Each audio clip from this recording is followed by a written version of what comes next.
البنات، مرحبا بكم. ان شاء الله تكونوا بصحه جيده ان شاء الله يا ربي. انا الحمد لله في نعمه. اليوم حبيباتي جيتكم فيديو جديد، مي بصح ماهوش روتين، وصفه طبيعيه اللي عندهم الكحه حبيباتي، هذيك الكحه الناشفه ولا هذيك الكحه الصامته، وتصلح للرضع وتصلح للدراري الصغار وتصلح حتى الكبار، ومجربة 100%. نتمنى تنال إعجابكم البنات. وقبل ما نبدأ معاكم الوصفة نبدأ بسم الله والصلاة والسلام على رسول الله. خياتي ما تنساوش ديروا لي جيم فضلا وليس امرا، ونشكر اي واحد دخل وفرحني بجيم ولا كومنتير ولا اشتراك، بارك الله فيكم. المهم ما نطولش عليكم خياتي. الوصفه كالتالي: نسحقوا زيت زيتون خياتي، ونسحقوا فصه تاع الثوم كيما هكا. دوك انا نقشرها حبيباتي باش ما يطولش عليكم الفيديو، نعاود نولي نقول لكم شنو نديروا بها. وهنا البنات راني رجعت لكم بعد ما قشرتها، قصيتها كيما هكا باش نحطوها نشرشموها كشغل في الماء، نطيبوها في الماء هكا نحطوها فوق النار. بعد ما تطيب لي حبيباتي نرجع نكمل معكم الوصفه، ما تروحوش بعيد اقعدوا. وهنا البنات بعد ما تسلقت لي هذيك الحبه تاع الثومه نربزوها كيما هكا،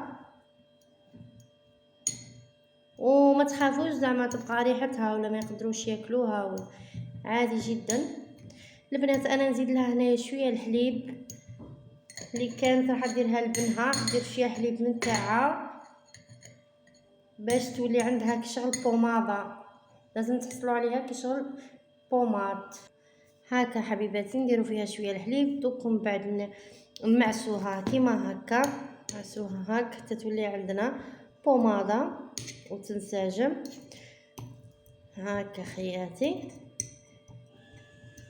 كيما راكم تشوفوا. سمحوا لي على الاصوات هكا. ونضيفوا شويه تاع الزيت الزيتون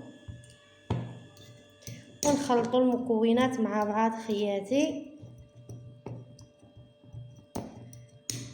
هكا ينسجموا كشغل مع بعضهم البعض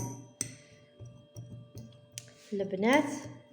وهنايا طريقه الاستعمال: تمديها لوليدك في الليل كيجي راح يرقد حبيبتي، مدي الا كان بيبي صغير ما تكتريلوش، مديلو شويه فقط،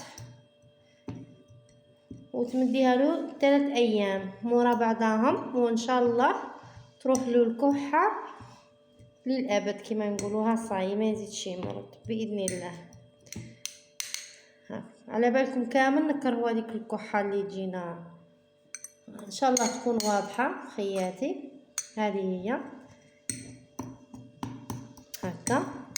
المهم هذه هي الوصفه حبيباتي، تمدوها لهم 3 ايام متواصله مع بعضها البعض في الليل كيجيو راح يرقدوا، تعطيو لهم مغرف برك كي يكون رضيع صغير ما تكترولوش الزينات، هذا فقط.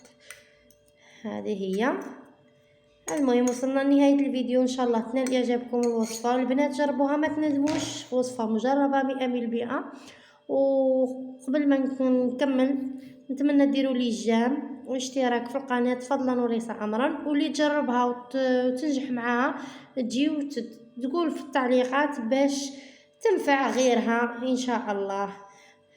هيا نخليكم مع السلامه في وصفه ولا روتين اخر ان شاء الله. ما تنسوش البنات ديروا لي جيم واشتراك. مع السلامه.